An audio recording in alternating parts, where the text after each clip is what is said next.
Such a beautiful car, isn't it?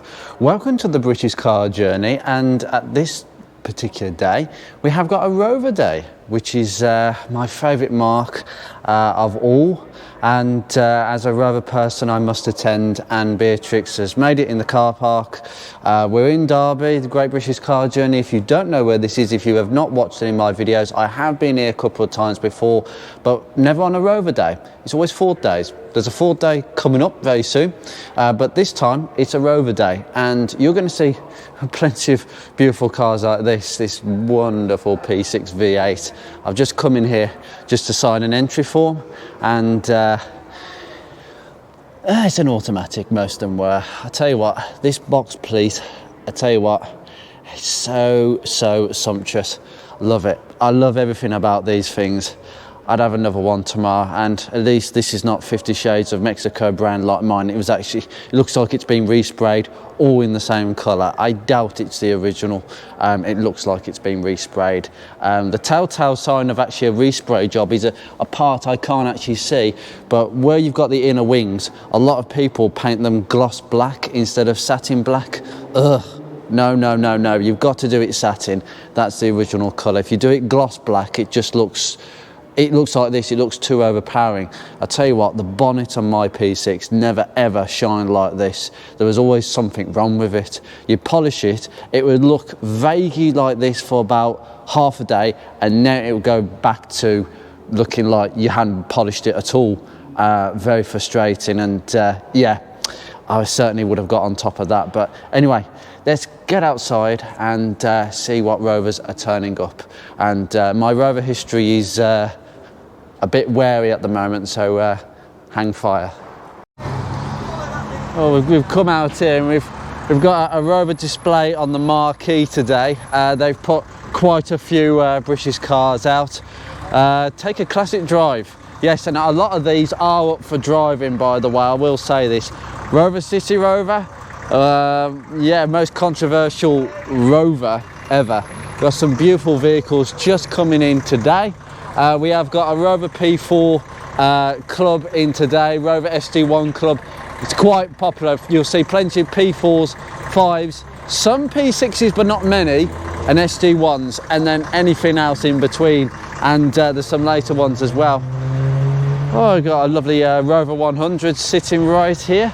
If I just squeeze in here, this will be either 1.1 SLI. There we are, 111 SLI.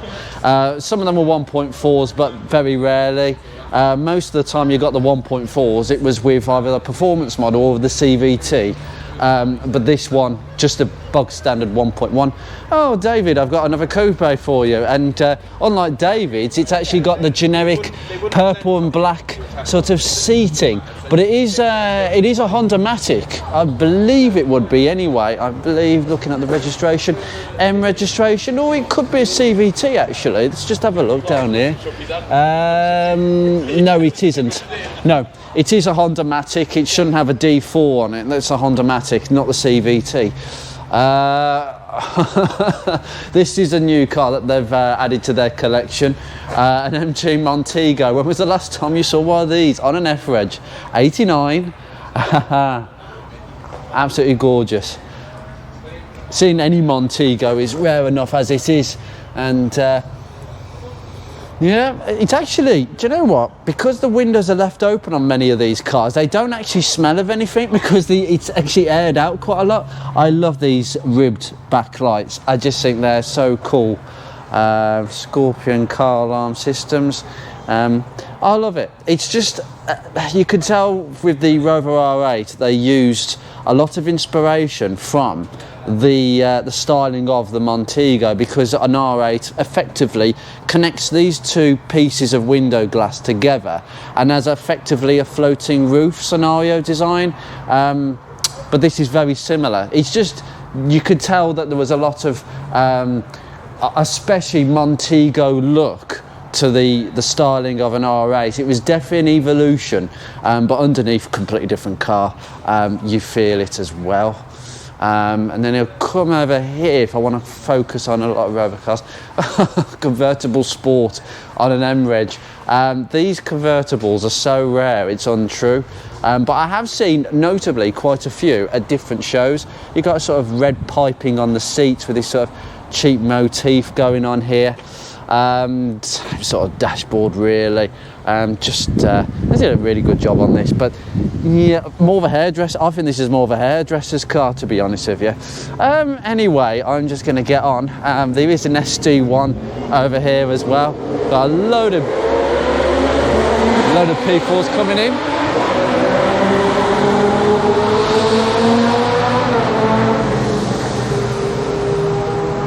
I just smell the petrol, a 1110, smell the petrol going on here. SD1, Vitesse, so I was on a D-Reg, so they managed to acquire this car as well, presumably. Unless it's somebody visiting today, might be somebody who works here, but it's got a manual gearbox in it, goodness me. I'm not quite sure about how I feel about manual gearboxes in a V8 Vitesse. I just don't think that an SD1 is suited to a manual gearbox. I might be wrong about that. I mean, many people will say that the performance aspects are well weighted, but in a car this size, you want an automatic, don't you? Lovely, really nice to see, and we will see plenty of these today.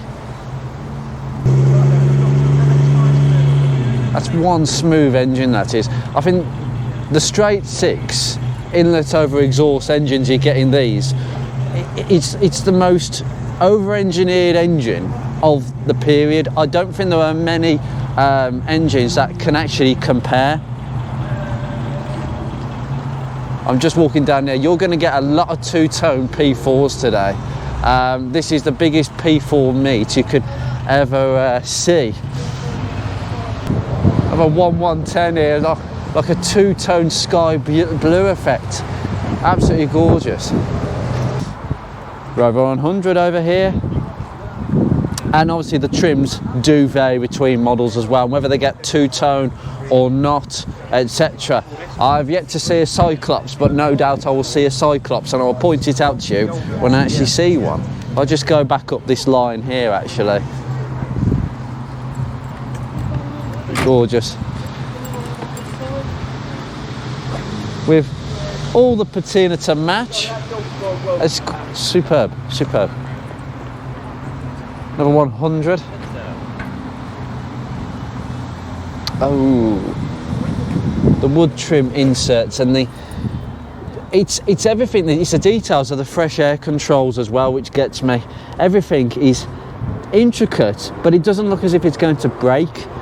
And the steering wheels are huge but classy, with naturally a clock right in the middle of the dashboard, and you just drive down the road. In fact, imagine, I don't think I could stick my GoPro on one of these because it's so curvy. I mean, seeing that at the front, that curve, unbelievable. The P4 is relatively known as the Auntie's Rover because it's kind of like, it's not something that sets the world on fire, but it was never meant to set the world on fire. It was just meant to be a completely well-engineered, over-engineered, in my opinion, piece of machinery.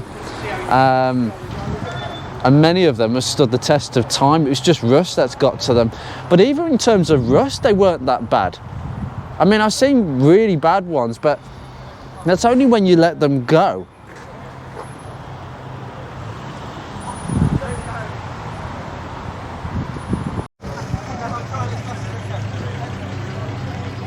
It's like a sewing machine. This one, can't hear it. This is a really early one because it doesn't even have fog lamps on it. That's absolutely like a Swiss watch, that is. Just been overcome by lots of fumes. Dear me. Another MG Montego. 2-litre injection.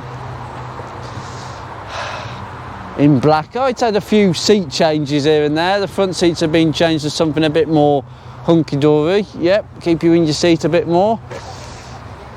Oh God, the auto data car manual, I remember them. I remember them quite clearly. This one's really been looked after. This is there's hardly anything on this. This is, you can tell most of them are probably garaged, you would imagine. I can't imagine a non-garaged Maestro Montego surviving very long at all. Yeah, the facelift for me, it was definitely something that they were trying to do to make it look like more in keeping with the new R8 that came out in, obviously, 89. And obviously the 800 as well, which had come out a few years previous in 86. So they were trying to standardise the range and make it a bit more family. It definitely worked on this car. It wouldn't have worked on the Montego because of the forward styling. This Rover 2000 is very well known to me. It really is. This is the multicoloured Rover 2000, owned by, well, used to be owned by a man called Clive Annabelle, very well known in the Rover P6 circles. It has passed on down the family since he passed away, and this was his kind of legacy. Why not make a P6 out of different colours? Every single different colour panel you could get on a P6, it's here. So almond, zircon blue, ooh, not quite sure, can't remember what grey it is, Davos white, Cameron green, oh, I can't remember the top one. It's a really, really nice colour. That, again, yeah, my colours are evading me. This is a completely different colour. This is not Davos white, it's a completely different one.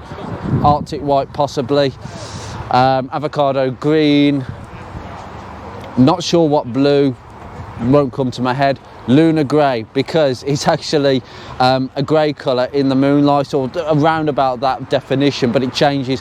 The colour is very luminescent in the evening, put it that way, when it's dark, and that's Monza red, quite a common colour that you would get on a V8. Mexico brown is doing the dirty work on the valance, yes, and that is Wedgwood blue, typical Rover colour, brilliant, a very early colour.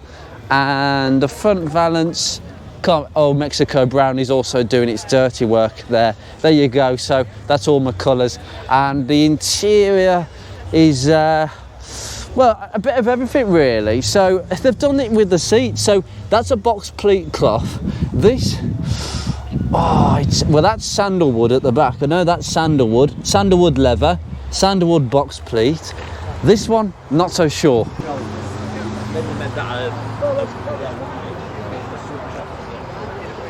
Oh, beautiful engine, beautiful. Triumph engine in these. Wow, this is oh, spares. Yes, lots of spare bits and pieces. Ah, interesting. But this is I think this was a 2600. Yeah, 2600. So 2.6 straight six. Quite a big lump. I always like seeing these in the engine bay of an ST1. There is a heck of a lot of space compared with a V8. They're not the preferred engine, but the access is exceptionally good. And I do like these number systems for the HT leads. I've seen these on eBay, and I think they're actually quite a cool idea, particularly for old cars where the HT leads haven't got the numbers on and you don't want to really chalk them on with a pen. Quite interesting. The radiator is that's quite a big radiator, that is. Mind you, for this size of engine, might not be. You've got a nice steel panel underneath ready to rot at any given moment. The subframe looks quite thin, but you've got twin SUs over there. Just come over here. 2600 didn't really pack too much of a punch. He's left a spare spanner just in case, a 12mm. That would fit quite a lot of things in here, but we're still talking some bits might be Imperial on this. There is a lot of oiliness down there. We've got some typical rocker cover leaks. Fuel filter, quite important on these. But these would be HIF 6s, I believe. Yes, they have a float integral at the bottom. The emissions SU, I call it, not as user-friendly as the original HS6s, but definitely an emissions thing in the late 70s and 80s. This is a wonderful P6, a 2200 TC, and that leather has definitely been redone. And look, he's had it done in the green piping of this. Cameron green, a very, very dark colour, not very slightly darker than British Racing green. And he's even had it done in stainless steel. Wow, that's a new one on me. Or has he just had it clean? That can't be. That's stainless steel. Wow. Obviously this one didn't get the vinyl roof, etc. Rover 3 litre. P5 3 litre, so predates the V8s a little bit.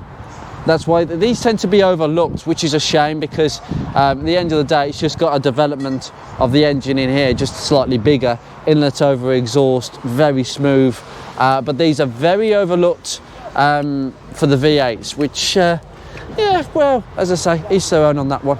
It's got a lovely bit of patina on the bonnet where it's just started to go a little bit speckly.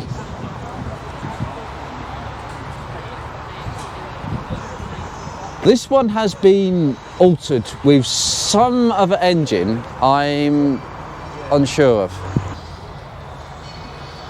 Can't work out, but it was an automatic, but it was converted to a 5-speed manual. But I say unsure of the engine. But look at the amount of the wiring you're dealing with here. I mean, this is the thing with luxury cars, 60s and 70s. There's a little bit more on the way of electronics, but it's not organised very well. I tell you what, the seats are to die for. Have you seen the colour of them seats?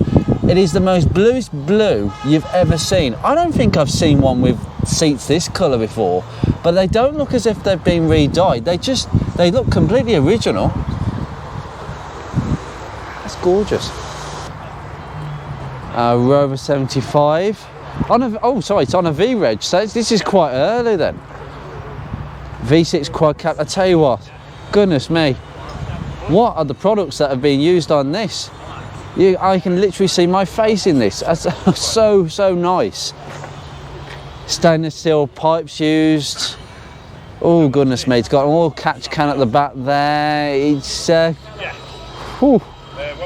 I'll have to take that in the sunlight. It's absolutely eking classness with the bullet mirrors that you get on the early ones, and I've got a feeling that's a proper wood dash, potentially. Ooh, yeah, it looks like it. Love the wood on the steering wheel, beautiful on these. Got some different wheels as well. Right beside this, oh yeah. Now, is this a GTI by any chance? No, it's an SLI. I thought it was a GTI at first, 214 SLI, with lots of the interior missing. It's clearly just been put together today, just with the seat chucked in there to get it here today. It's clearly having some interior work done. And I tell you what, I love the blue. I just love the blue interior, blue paintwork, blue interior. I mean, what is wrong with that combination? It's so classy. G-Reg, so 1990. Oh, it looks really tidy, that. Oh, Mini Cooper Sport here as well. 2 pinstripes and all that. Yeah. Oh, goodness me. Mini Cooper Sport. Wonderful. We've got a Mini 30 here on a G-Reg. Most of them were 1989, 1990. Probably the most, I would say, the nice of all the special limited editions they did of the Mini. This is the best in terms of the appearance, the colour. I mean, it's a beautiful colour. The pinstripe. I mean, that's classy. That is. And the interior with the black seats, red piping, the wooden dashboard, the multicoloured steering wheel, but tastefully done, not overly done. It didn't look as if they were forcing anything with this car. The quilted backrest, it's sumptuous. Best special limited edition of the Mini 30. Argue against that, Mini people. T-Reg, Rover 200. And yeah, this is definitely looking like a bit of a survivor. You do not see many R3s in this condition. Oh yes, now this is looking really tidy actually. Leather interior, manual, probably 214. It is a 214 actually. 3500 SP6, so 4-speed manual, unless it's been converted. Some of them have been, some of them haven't been down the years. Yeah, it looks like we've still got our 4 on the floor down there. In I believe that's Davos White again. Rover P5 V8. Now you can designate a V8 straight away. For those of you who are not as familiar with Rovers who might be watching this, P5 3 litres, the original P5, they don't have fog lamps at the bottom. The V8s do. It's an obvious giveaway straight away. If we come to the back here, obviously you've got the gaping 3.5 litre back here. I think they're good for about 150 horse or round about that, but it depends on what you're going off, SAE or I don't know. There was a lot of changes down in the world of cars, but you've got the gear lever straight on the column down there, and you have a toolbox right in front of you. That little toolbox with like this sort of Formica finish to the outside of the toolbox. It's classy. I mean, have you ever heard of a car with a toolbox in front of the gear lever where the buttons are, where you wouldn't expect it? This is the coupe version where it just slants a bit more, highly desirable, and I certainly would fancy one actually. We've got an X-Plate 25 GTI. Goodness me, this is rare. A 25 GTI, this is very rare. It's a shame because they got rid of this model. You had the 200 VI, and then this replaced the 200 VI when it became the 25, but they got rid of the GTI because, well, they brought out the ZR, didn't they? Ugh, goodness me. But yeah, this was kind of, the ZR kicked this into touch. It's a real shame actually, because the GTI, they are quite desirable when they're well looked after, but a lot of people kind of don't value as much. You get the black grille. The black grille is a feature on the GTI. You can see it a mile off. A 75 diesel. Oh yes, lovely, fantastic. Oh, I love that. Love the book and everything. So it's been left here for people to have a look. Ah, lovely. See, I love that when people take pictures of restorations and they make a little book. My way of doing things is a little bit less old-fashioned. Mine's all on the internet. So if I sell any of my cars, including Beatrix or Ruby, it will be in a massive file of pictures. And I do make notes on when I do the work, but my YouTubing is a diary. I don't need a physical diary. I've got YouTube. I've got this lovely Rover 75 V8 here, and what strikes me, we've got the lovely Ford modular V 4.6 in here. Oh, it's a 5W20 it takes. That's quite thin engine oil then, so quite a heavily engineered, well, as I say, it's a Mustang engine essentially. But what strikes me is that this doesn't look overdone. You usually see stainless steel alternators and all sorts of blinginess, but this is nice. This is exactly how it would have been presented from the factory. It's still got a lot of the Ford badges everywhere. You could tell that it was just a Ford engine dumped in a Rover, and it's quite interesting. This is the Mustang engine, or the oh god, the Crown Vic engine as such. It would have been used at the same time. They sound brilliant, and I don't hear of many horror stories of these engines. They seem to be pretty robust. I wouldn't like to diagnose any issues on them though, because you've got a lot of diagnosing, a lot of wiring, a lot of stuff going on here, but this is fab.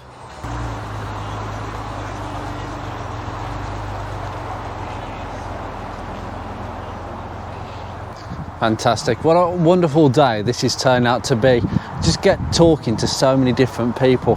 Got a lovely Land Rover here. We've got some Land Rover representation here. Oh yes, okay. That would be your petrol lump, not diesel.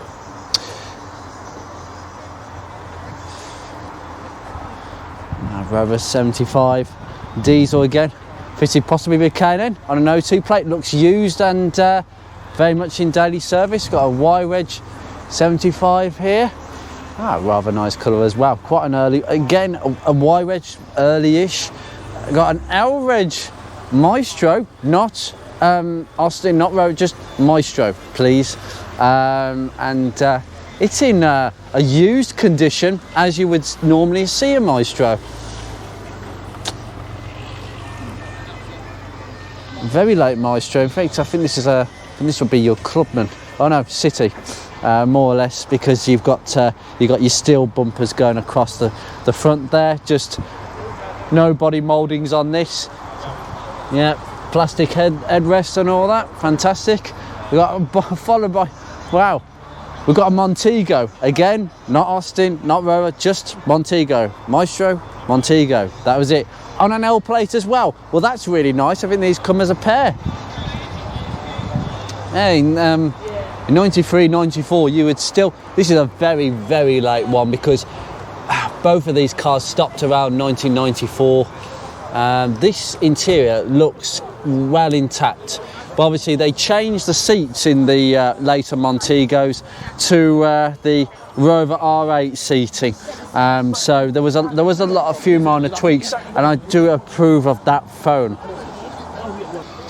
Excuse the music in the background. SD1s, lots of different colours going on here. Monza red, there's a colour continued all the way over. This one on the B reg as well. Oh, electronic fuel injection.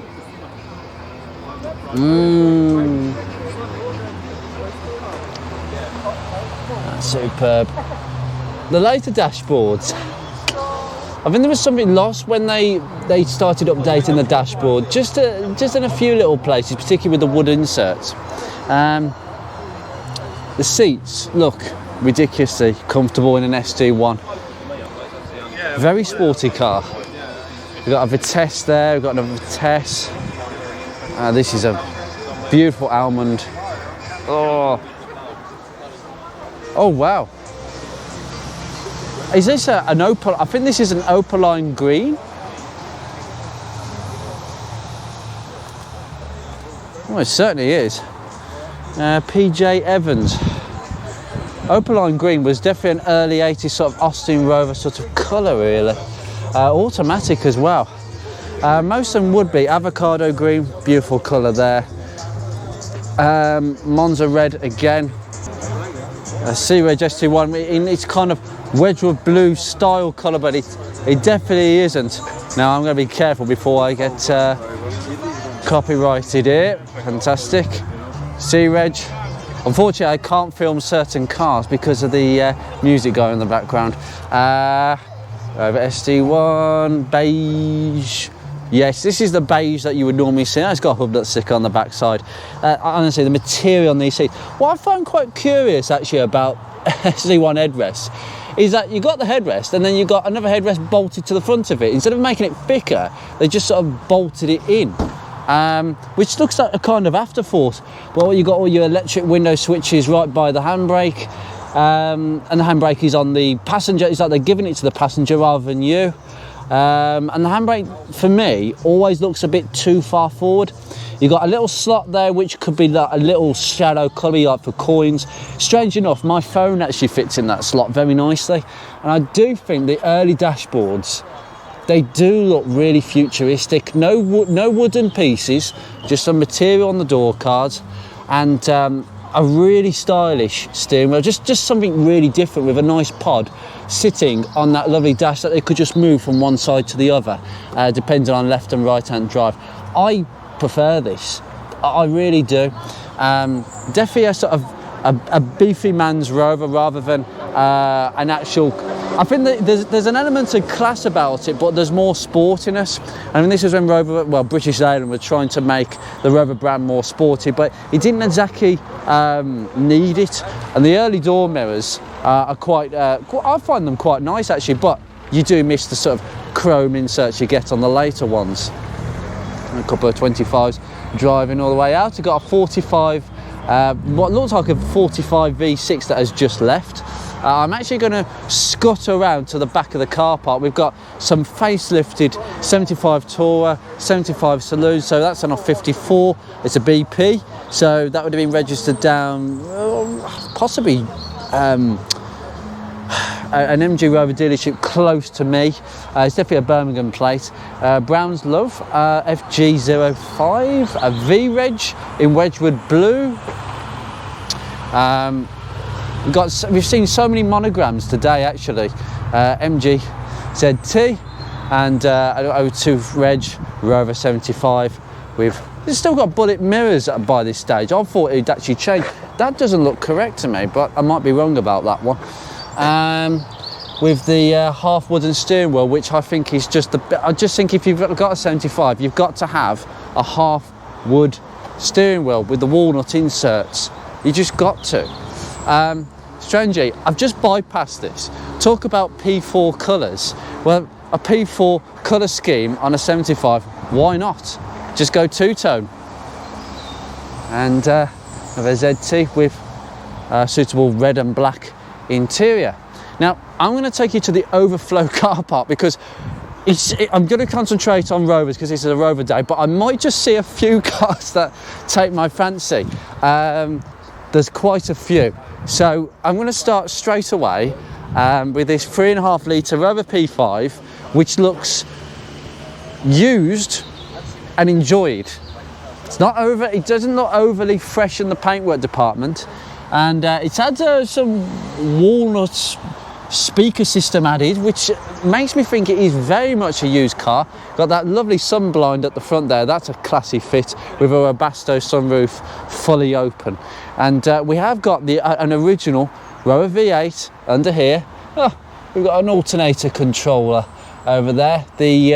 Yes, when alternators had a voltage regulator separately to the alternator. So that is literally the generator.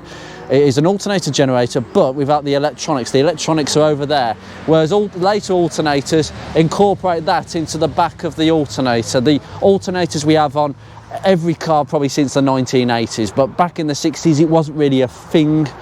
And we've got a steering box right down there on the side, a warm and roller gearing setup, so not as direct as rack and pinion, certainly not. Same setup I had in the P6, but it wasn't mounted there, it was mounted on the bulkhead. 3.5 litre V8, quite a lazy engine, but they very rarely have issues, even at this old age, as long as you keep on top of it, make sure there's no air leaks around the chamber. I have to say though, the one thing that restricts a Rover V8, and it's quite obvious before I whack my head off this, is the airflow. So the air has got to go in and then go through the air filter all the way around to the carburettor. That's not good airflow, because as soon as air has to go round a bend, I mean going round a full 180 degrees, it's got to go a 45 degree angle, then 45 degrees. That is bad airflow, and they definitely corrected that with later Rover V8s, and that's why they managed to up the power so much. But what a lovely thing to see. It has got power steering naturally. What rather nice to see. Rover V8, it's got to be, hasn't it? I think this is either zircon blue or very similar colour in any respect. This is the colour that I would wish to own a P6 with. I just love the colour blue. It just looks right for this kind of age. And again, a Webasto sunroof with the blind that comes down, and it looks actually really tidy. I know some of these sunroofs can look really bad at this age, but it looks like, well, they do leak. Because guttering wasn't really a thing back in the day, but the box pleat seats look virtually brand new. I wonder if this has done absolutely no mileage whatsoever.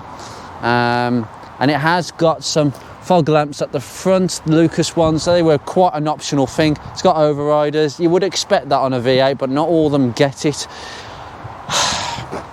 This is the problem. Mine started to go like this, where it started to go bubble, because it's a double skinned area, this. It is pretty common to see this. Usually it's pretty common to see it on the corner down here as well. Unfortunately, that is either You grind it back, find out how much of a hole you've got and fill it, and then sand it down and then refit the wing after you've sprayed it up, hopefully getting a good colour match to another panel. Or new wing, second-hand wing, and you can still get second-hand wings, but luckily with a P6 everything's bolt off, including, believe it or not, the roof actually bolts off. That is, the roof can actually bolt off. They are held down by some seriously thick tiger seal as well, and you get the black sill covers as well, covering the sills and probably covering up a load of other bits and pieces. I'll just bring you down here.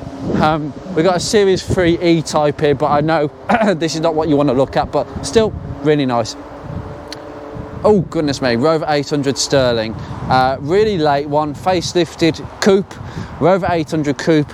They got it right. Why on earth did they not do this with the 45 and have this kind of coupe styling with the 45? They should have. They should have absolutely put it into production. It's annoying. I would love a coupe 45 if they ever did one. Hey, so I'm sure somebody has thought of the idea of cutting the bodywork off an 800 and fabricating it to a 45. That would be epic as like a one-off. Very long bonnet, low, sleek, classy. Definitely deserving of the Rover badge. P5, 3 litre, another Land Rover. Series 1, potentially, I think it might be. Oh, an MG Magnet. God, this is a rare car.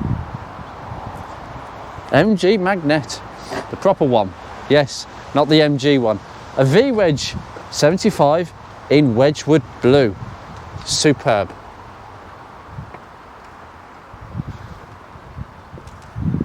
We got a later style Rover 400, possibly a 416. Yeah, nice. Flush door handles, lovely. Great to see. We've got a V8 ZT. We've got a ZT diesel over there. Got another 75 Tourer over here. 800. Oh, is this a Vitesse? Yes, it's a Vitesse Sport hatchback with a T-Series. Oh yes, the lovely T-Series. Quite a bit of horsepower, probably quite a significant amount actually. I love these. I really do love these. People really labast the ST3, which is basically a Honda Ballade. Rover Vitesse EFI. So this would be the 216 electronic fuel injection. So S series, yeah, 1.6 in this white on a G-Reg 1990. Do you know something? This is quite a late one actually. Wow. Yeah, this just go well. It's got a nice engine. The S series is a nice engine. It's a good engine. Mostly fitted to Maestros and Montegos, but they found their way into these. It's a very Honda-ish interior, but I'll tell you something, whatever engine you get with one of these, where it's the 1.3 Honda engine, which, like, if you've heard them in low mileage, well-maintained condition, it's like you can't even hear the engine. And it's just like, what sort of over-engineering were they doing? I would love an SD3. I think I would like one in a Van den Pla spec, but these really are so undervalued, and they shouldn't be. And people probably realise this now.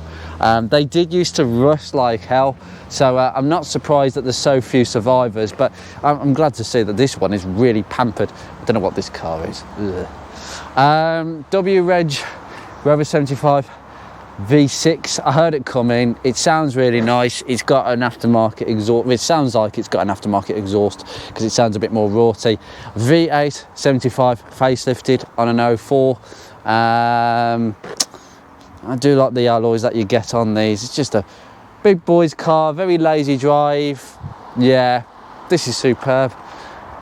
Oh goodness me, that's Streetwise. This is the first Streetwise I've seen today. Streetwise are just so rare, aren't they? Yeah, really nice to see.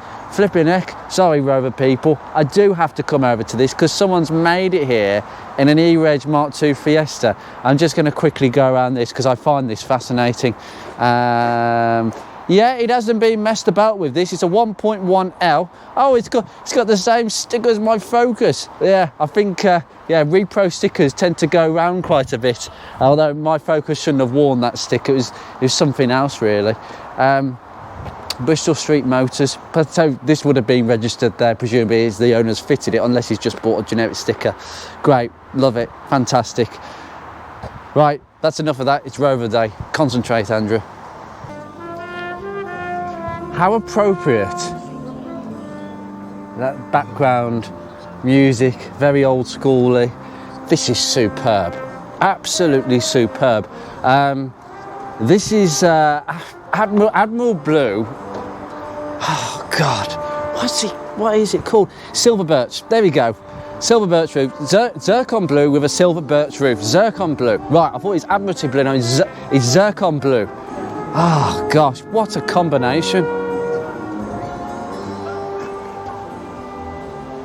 You can understand why in 1979 Margaret Thatcher, despite this car having been out of production for several years, ordered 3 of these so she would never have to get behind and sit in a Jaguar. She didn't want Jaguars, she wanted Rovers. Fancy this being in service in the early 80s. Classy. Just so advanced. P480. This one is quite original from what I've been told. It's not been restored in any way. It's just as kept, well maintained. I've just been told about this by somebody else. It's 180 that I've seen here today. Most of these are from the Rover Sports Register. This is just, oh, goodness me. A 20, goodness me.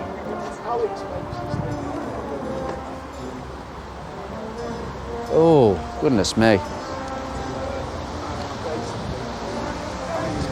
I'm perplexed by the amount of P4s that have made it here today, especially for a car that is predominantly a 50s car, to have so many survivors that will work and run on one given day. Because we know that classic cars, you might look after them, but whether they work and get you to where you want to go on one given day, that doesn't quite work. And yet there's so many here.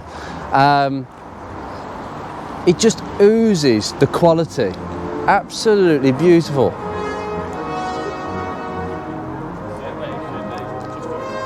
I am 69 today. 69 years young, to be honest. That's absolutely no age for these. Timeless. Bonnet opening, so let's have a look at this. That is your inlet over exhaust. So the inlet valves are over the exhaust valves. So spark plugs in the side here, and the engine is kind of, it looks like it's canted to the left hand side. It's quite deliberate actually. And you've got your air filter ducting down here, and it goes straight through here, and then that's a little bit better, but the air's still got to sort of curve in a little bit. You've got a lovely, I think what looks like a HS6, yeah, looks like a HS6, because it's got the float on the side with all these some copper pipes actually. This is where they started using copper pipes instead of like plastic pipes, so your vacuum lights are always copper. See, there we go. We've got another copper line going from the advanced module on the Dizzy all the way and doing a bit of a circle. I don't know why it's got that. There's a scientific reason why it's been twisted like that. Can't remember why. Something to do with the airflow, and then that will go all the way over here to the carb. Well, the carb will basically feed the advancement of the distributor, but it's all copper. No plastic lines that go brittle and fail.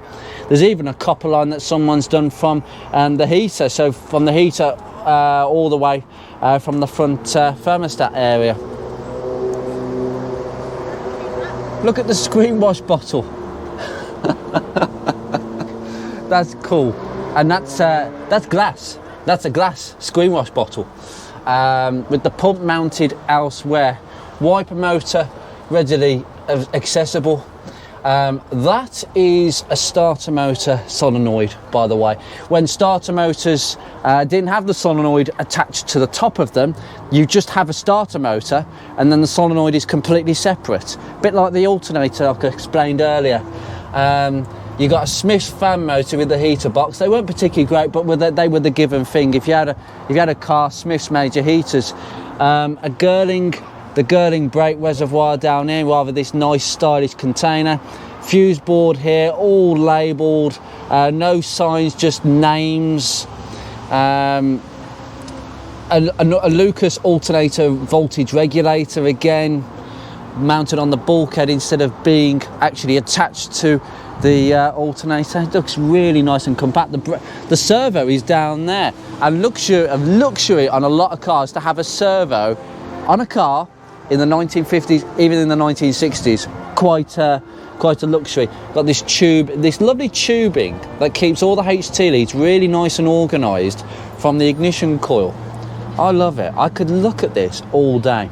And someone's had the manifold all presumably sandblasted down and machined so it's all flush, because they do go a bit funny over time, cast iron manifolds. They get a bit sort of distorted. This one over here looks like it's a more readily used condition. This is a much smaller version of the engine. So this is a 4-cylinder. Ooh, yes. A 4-cylinder 60. So this is exactly the same engine, just 4 cylinders effectively. And they're the distributors standing right there, driven by a camshaft. Oh, goodness me. Yes.